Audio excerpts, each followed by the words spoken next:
Olá, boa tarde. 12% das adolescentes brasileiras de 15 a 19 anos são mães. Essas meninas conhecem os métodos anticoncepcionais, mas por várias questões culturais e sociais, têm a adolescência ou mesmo a infância completamente mudada. Estas adolescentes não estão brincando de boneca, elas vão ser mães.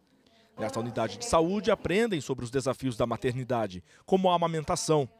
Larissa tem 15 anos e estava ficando com um garoto de 17. Não se preveniu, apesar de conhecer os métodos. Você chegou a conversar sobre sexo, sobre gravidez, sobre prevenção? Não. A gente não conversou sobre isso. Você imaginava que você pudesse ficar grávida? No momento nenhum eu pensei. A Natália, de 18 anos, espera que o bebê tenha uma trajetória diferente da dela.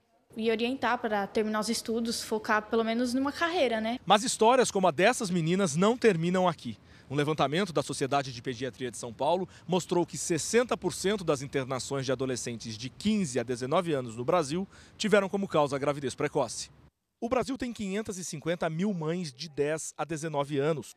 Para essa médica, é preciso mudar o comportamento dos adolescentes. Todo adolescente conhece a pílula do dia seguinte, o anticoncepcional de todo dia, mas no movimento da insegurança que os adolescentes têm, eles deixam de usar, esquecem, porque essa é a fase da adolescência. Então, nosso trabalho é que o adolescente tenha uma atitude de diálogo com o seu parceiro e que possa ter uma atitude de prevenção. E para falar sobre o acesso a métodos contraceptivos, recebemos a advogada Leila Linhares Barsted, coordenadora executiva da ONG Sépia, e a médica Simone Diniz, professora da Faculdade de Saúde Pública da USP. Você pode participar da nossa conversa, pode enviar perguntas ou então comentários pelo Facebook e também pelo Twitter. Os endereços estão na sua tela. Boa tarde, obrigada pela presença hoje aqui com a gente. Foi realizada uma pesquisa exatamente sobre esse assunto, o acesso das mulheres a métodos contraceptivos em 5 países da América Latina. E a ONG Sépia, da qual a senhora faz parte, participou, foi parceira desse estudo aqui no país, certo, doutora Leila? O que mais chamou a atenção nos resultados aqui no Brasil? Olha, muitas coisas chamam a atenção, né? Talvez a gente pudesse chamar a atenção para o fato de que o acesso aos métodos contraceptivos, que aparentemente no Brasil teria uma facilidade, né, na medida em que esses métodos são colocados gratuitamente na rede pública de saúde, ao contrário de outros países, que esses métodos não são disponibilizados gratuitamente. Mas o que a gente vê é que, na realidade, mesmo existindo os métodos, não necessariamente esses métodos se adequam a todas as mulheres nas suas faixas etárias. Esse é um ponto. Mas eu acho que tem um ponto que chama muito a atenção, é como, no Brasil, a falta de acesso à chamada educação sexual, ou seja, as jovens adolescentes, mesmo tendo ouvido falar de métodos contraceptivos, né, não necessariamente ao longo de suas vidas, de sua adolescência, seja na família, seja na escola, elas não têm ideia, não se discute esse tema. Esse tema é como se fosse um tema tabu no sistema de ensino brasileiro. Agora, o que nós percebemos é que as mulheres, até um outro dado aqui que chama bastante a atenção, são dados da Organização Mundial da Saúde, mais de 220 milhões de mulheres nos países em desenvolvimento, elas desejam adiar a gravidez ou mesmo não ter filhos. Quer dizer, isso é a resposta delas quando perguntadas, mas, no entanto, não utilizam nenhum método contraceptivo. Quer dizer, há uma diferença aí entre o desejo dessa mulher e o que é feito na prática, então, doutora Simone. Nós temos, eu queria primeiro louvar, né, a iniciativa do Barômetro e a participação de Sépia nessa pesquisa, né, que é um estudo muito interessante e ela traz muitas questões importantes, inclusive essa que foi discutida tanto nessas imagens que nós vimos, como a sua pergunta, que é por que as pessoas, sabendo e tendo acesso a contraceptivos, elas não usam. Isso é uma situação mais frequente entre as pessoas que não estão unidas, né?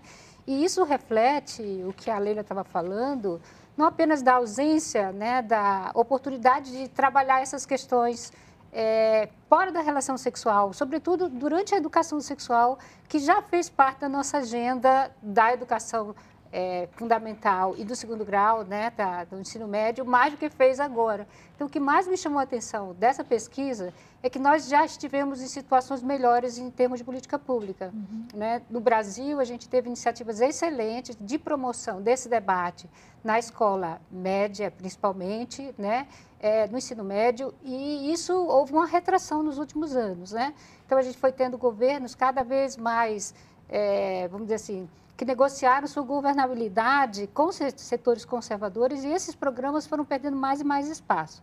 No último ano, esse espaço praticamente desapareceu. Então, nós vimos uma retração das questões de educação sexual e dos programas de saúde reprodutiva dentro do SUS também, não só na educação, mas também na área de saúde, que tem se refletido num recuo de algumas melhorias que nós tivemos. Por exemplo, nós tivemos uma queda na gravidez da adolescência durante a última década, uma queda importante no caso brasileiro, que foi associada tanto ao uso maior de contraceptivos, inclusive camisinha, e também da educação sexual na escola. E a gente está vendo agora uma situação preocupante vamos dizer assim, estamos agora numa situação pior do que já estivemos.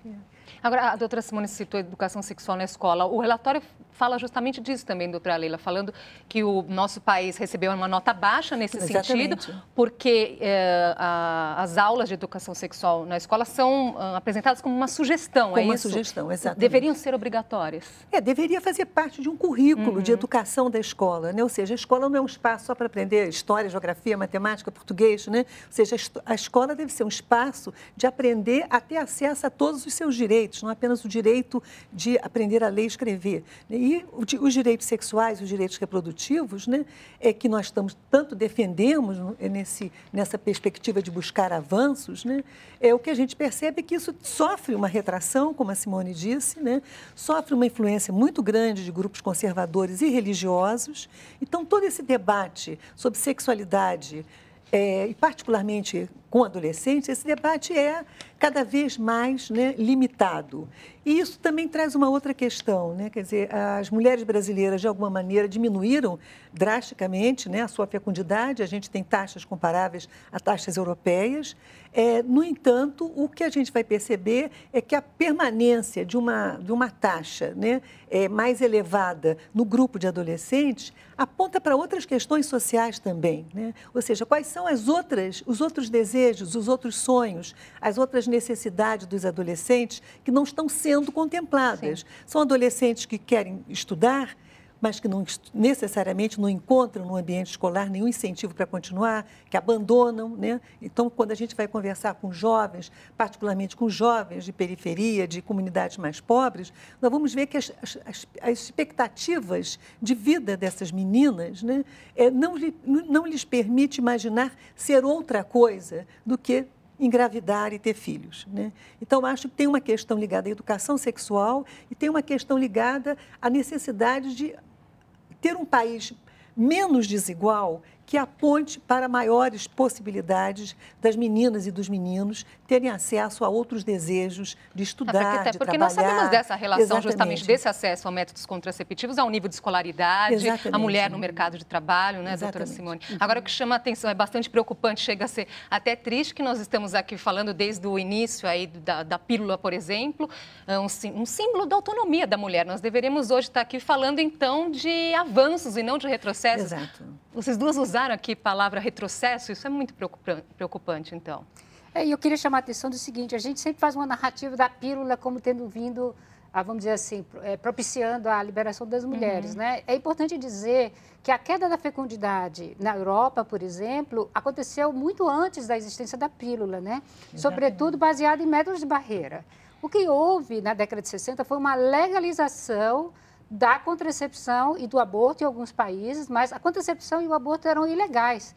Então, no esteio da luta das mulheres pela legalização do direito a controlar a sua fecundidade que a pílula surge.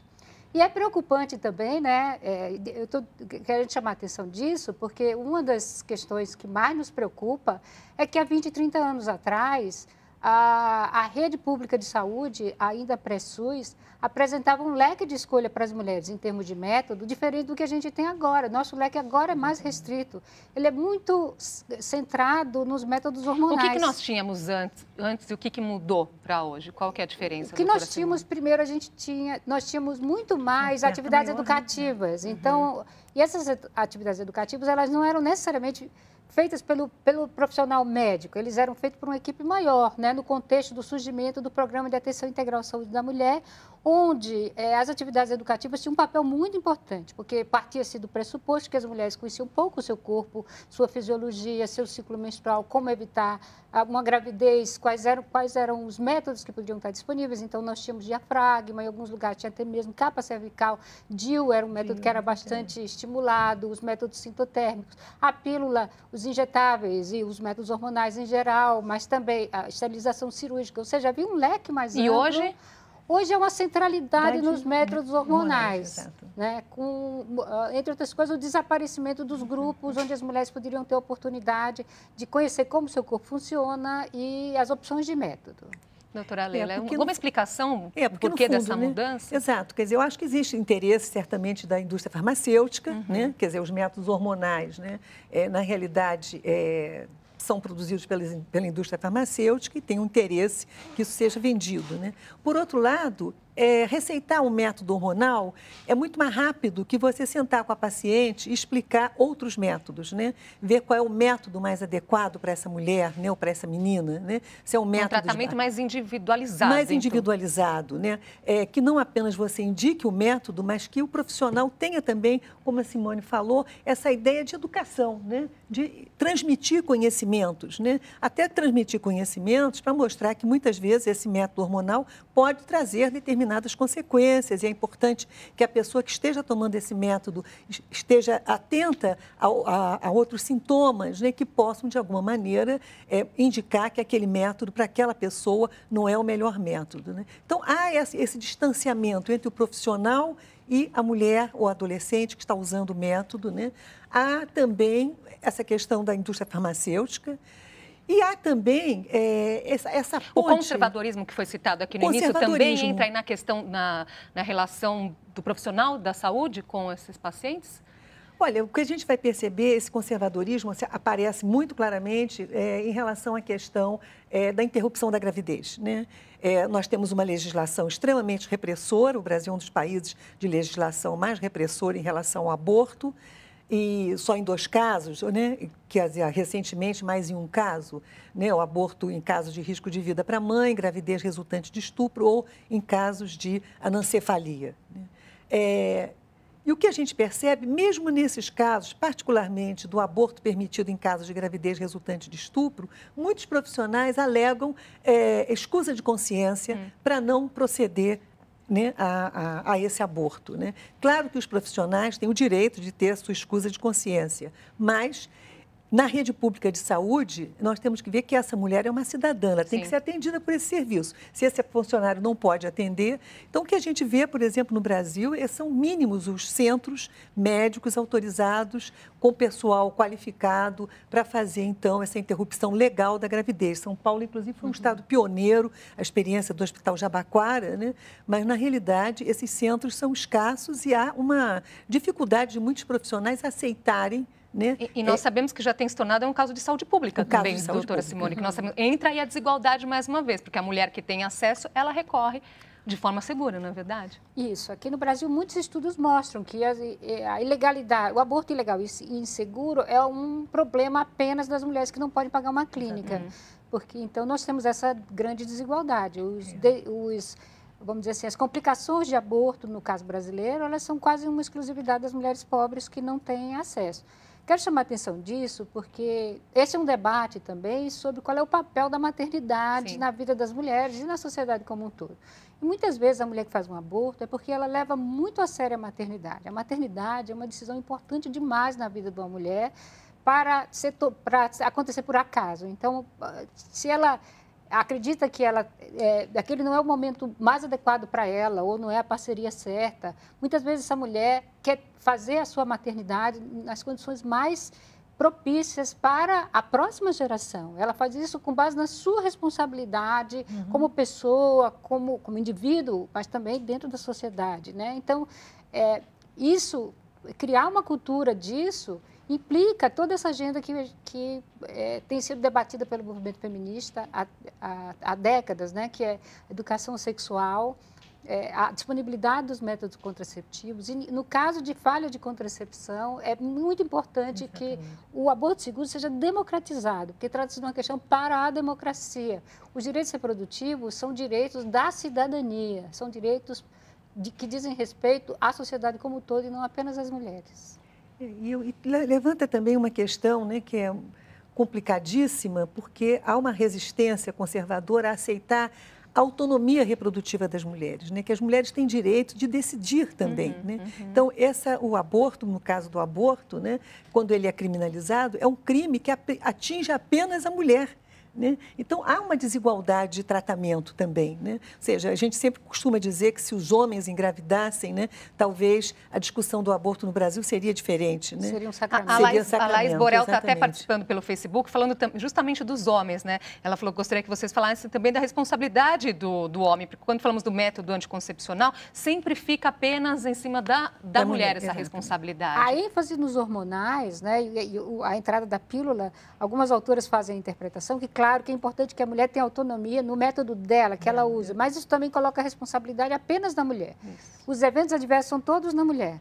Então, se acontece uma gravidez, era ela que deveria ter tomado cuidado de não ovular, de não funcionar, de não deixar funcionar seu ciclo Então, se esqueceu, normal, teve alguma coisa no meio do caminho, foi a mulher. Porque seria uma responsabilidade dela. Então, essa é uma questão de gênero. E o debate de gênero, que quer dizer como nós, como sociedade, vamos lidar com hierarquias que são injustas e que prejudicam, principalmente as mulheres, mas também prejudicam os homens, todo esse debate tinha sido incluído na agenda educacional brasileira através de um programa que já chegou a ser muito bem sucedido, que é o Gênero e Diversidade na Escola, que incluía todo esse debate e que tem sido retraído. Ele praticamente foi extinto por esses governos mais recentemente. Nós vamos fazer uma pausinha aqui, um rápido intervalo, a gente volta já já.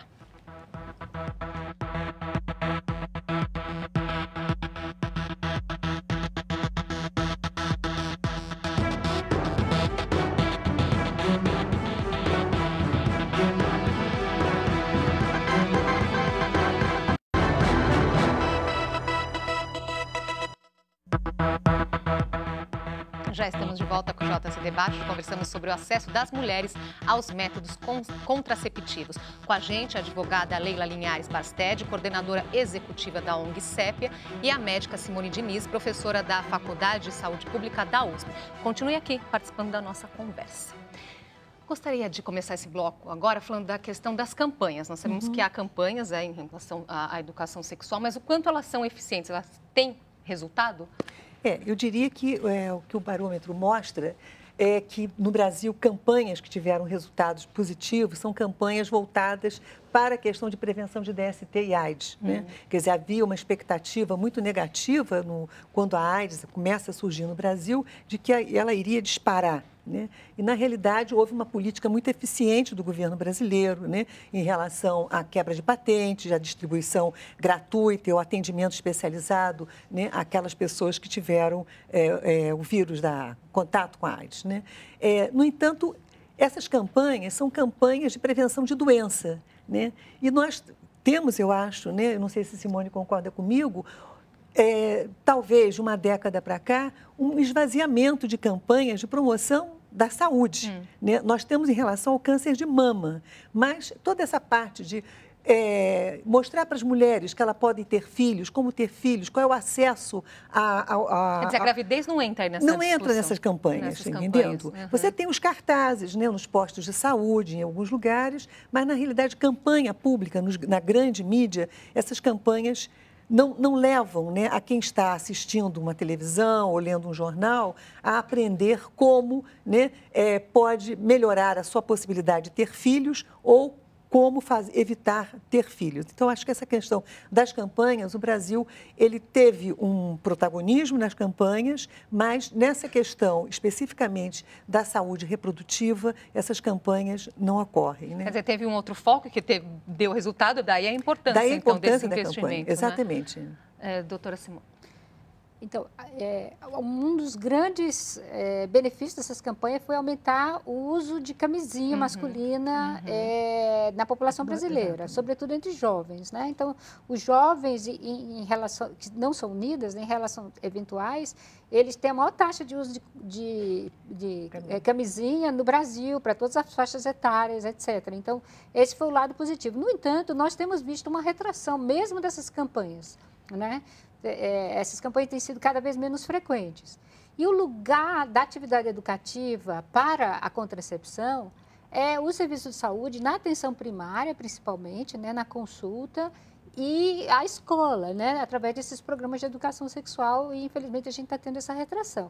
Mas quero dizer também que a gente tem boas notícias. Por exemplo, o feminismo jovem brasileiro está retomando com grande entusiasmo. Muitos grupos de mulheres estão retomando toda essa herança, né, da educação em saúde sexual e reprodutiva brasileira.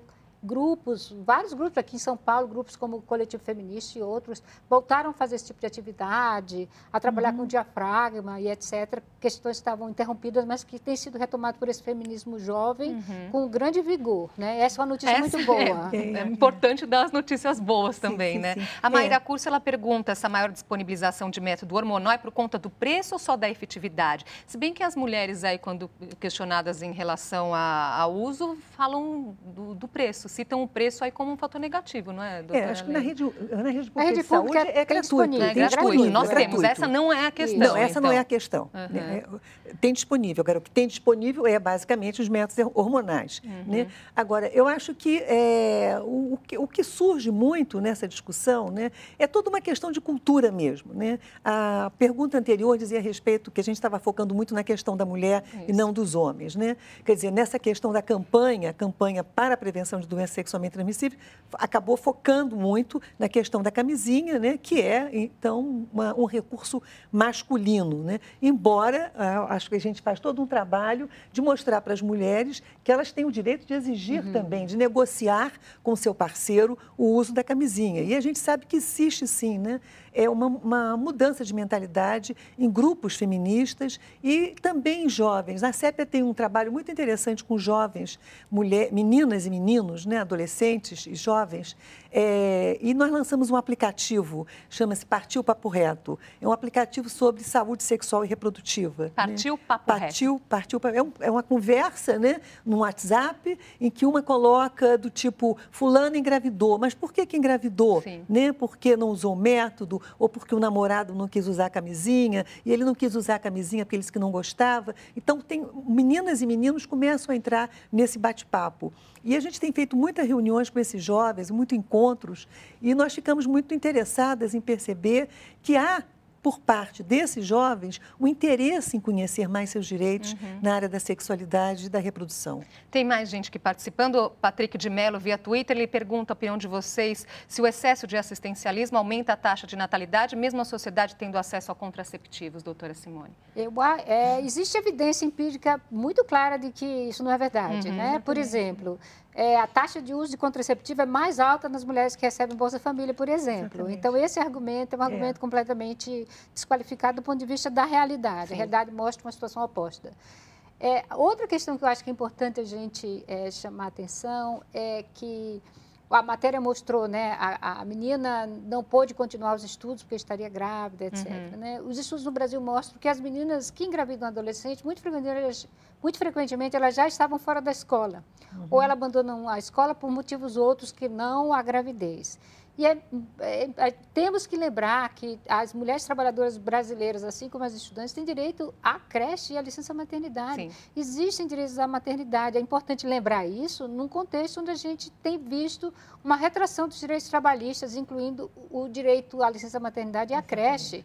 Ninguém deveria ser impedido de continuar sendo uma cidadã e tendo seus direitos à renda e à escolaridade porque engravidou, que é uma coisa que penaliza muito mais as meninas que os meninos, mais uma vez, né? Claro. Então, esse é um discurso que a gente deve ser muito cuidadoso, porque devemos lembrar o direito dessas meninas à escolarização, ao direito de ir e vir, etc., que é garantido pela creche. E que nós percebemos que se torna aí um ciclo, né? A própria menina falou na reportagem, eu espero dar ao meu filho condições diferentes, ter um futuro diferente, né? E nós, se não tem essa mudança, conhecemos esse ciclo. Porque quando a gente olha para direitos sexuais e reprodutivos, né, nós não podemos só focar nisso. A gente tem que ver que esses direitos, eles só se complementam e só podem ser vivenciados se você tem os outros direitos também sendo garantidos, né? Que é o trabalho, que é a educação, que é a assistência social, né? Então, o que a gente percebe é que, muitas vezes, determinadas ocorrências, como aumento de gravidez na adolescência, representa, assim, uma evasão escolar, né? Um não acesso dessas adolescentes